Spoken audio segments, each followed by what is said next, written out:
na eternal vigilance is the price of liberty. Ini makanunayon gyud na makisayod gyud ka imong yung bantayan imong barangay, munisipyo, syudad, probinsya ug national government. Yes. Ganaw eternal vigilance is the price of liberty. Dili ta pili na bystander lang na kamunay bahala diha.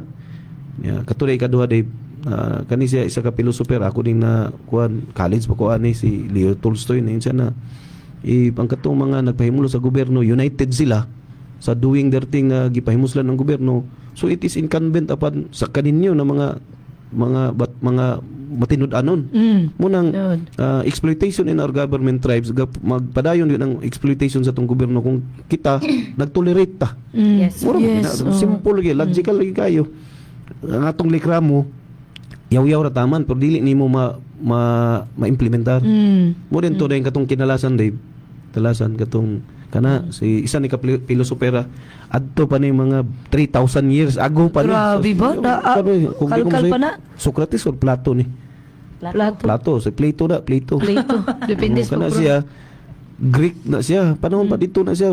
Wala pa gani siya ang simbahang Katoliko ana. Una pa kaya adto pa ng mga panahon pa na dito sa Griko katong mga pilosoper pa ningon sa dito na if you do not take an interest in the affairs of your government, daghan kong nahibalan katulad ng mga intellectual kay na mayor di ning butaryo gyapon pulos unsa man yapon dakot yapon pero itong resignation na ba mostly sa matagbon kinsa na di na ganag-discuss bahala na mo manmihimo mo gyapon para gini sila ha. Yes. If you do not take an interest in the affairs of your government, wala kay pakialam ba?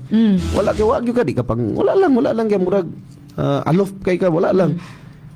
Then mo na may tabo unsa ni mahimong unsa na you are doomed to be ruled by katong ga-exploitor katong incapable.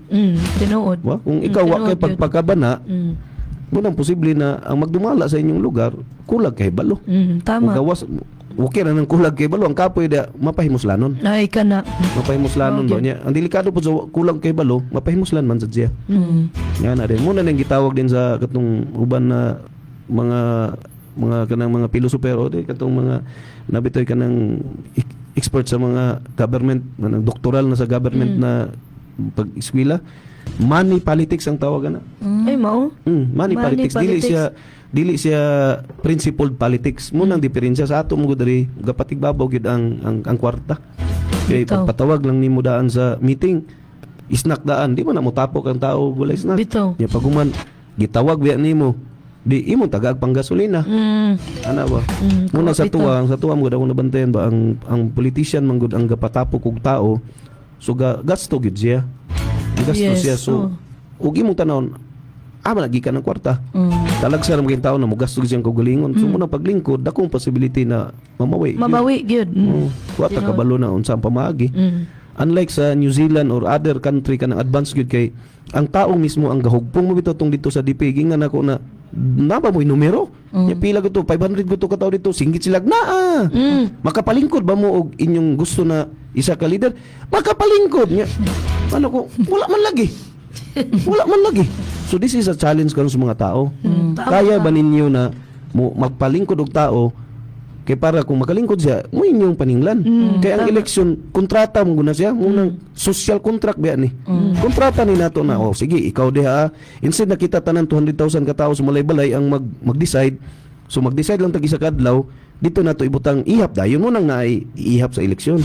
Yes. Na ug kinsa toy makadaog o among gipasalig wala gihataga gipasalig lang sa imo mo bitaw na sa konstitusyon na gyud diha doon sa to na article 10 man siguro na public office is a public trust. Ang kaning opisina sa pagkamayor, pagkakapitan, pagkagobernador gipahulam lang ni sa imuha gi-entrust sa imuha di man imuha. Tama. Imuha pero muna ang mungkin ang concept pero sa ato nagbutar naman ta. Sumunang challenge karon mo na kita kung gi-challenge dito sa DP na kaya ba ninyo?